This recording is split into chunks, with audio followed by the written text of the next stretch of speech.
Salamo faharoa ambinipolo. Ho an'ny mpiventira. Alger d'Autun. Salamo nataon'i Davida. Andriamanitra tokoa no hiatombena ny fanahiko. Avy aminy ny famonjenay. Izy tokoa no vatolamiko sy famonjenay. Dia fiarovana avo ho ahy ka tsy hangozozo loatra aho. Mandra-pahoviana no hirohotanareo hamely olona sy androdananareo rehetra azy toy ny manda mirona sy ny rova miozongozona. Misaina hanongana azy hiala amin'ny voninahiny ireny. Lainga no hifaliany, misaotra amin'ny vavany izy, fa manozona amin'ny fony. Miantombena amin'Andriamanitra tokoa ianao ry fanahiako, fa izy no antenaiko.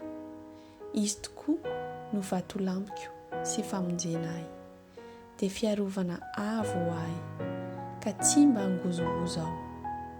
Andriamanitra no hiankina ny famonjenay sy ny voninahitro. Ny vatolamiko mafy sy ny ariko dia ao amin'Andriamanitra. Matokia azy mandrakariva ianareo ry olona. Loara eo anatrehany ny fonareo. Andriamanitra no hoaro ho antsika. Zava-poana tokoa ny ambany ary lainga ny ambony.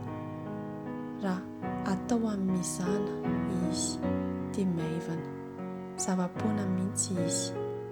Aza matoky ny fanaovana ankeriny ary aza miantehitra amin'ny halatra. Raha mitombo ny harena dia aza hanorenana ny fonareo. Indray mandeha no nitenenan'Andriamanitra.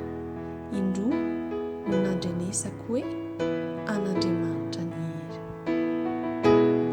Ary anao koa ry Tompo ny famindrapo, fa ianao no mamaly ny olona rehetra araka ny asany avy.